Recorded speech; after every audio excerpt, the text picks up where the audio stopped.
This is one of the best, if not the best, law of nature, that what is no longer productive and able to withstand the forces that come, that must be blown away. And this is true on the level of psychology. Whatever is within us that simply cannot withstand the forces of nature, the ups and downs of emotional trials and tribulations that are inevitable, whatever cannot withstand that must be destroyed, must be blown away, in order to make room for what comes next, in order to allow rebirth to occur. So this whole process of death and rebirth is being examined in this metaphor.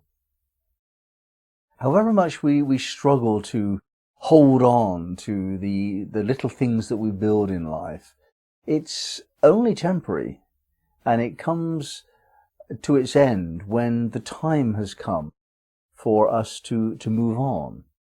And that moving on is not simple little evolutionary steps, improvements, perfecting. It's not like that. It's a radical shift at the root.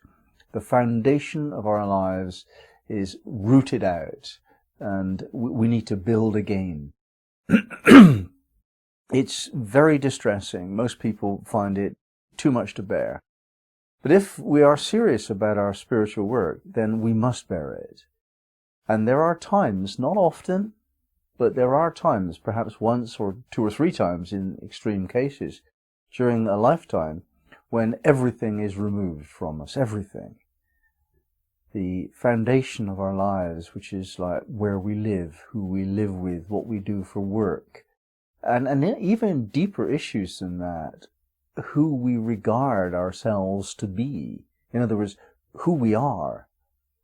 This is a foundation upon which we build a life. And if it's false, it eventually gets washed away. Our image of self is just destroyed, sometimes overnight. We find an event occurs and we don't measure up. Or we find a choice is presented to us and we choose something quite strange that moves us away from what is familiar and safe into deep water, dangerous tides.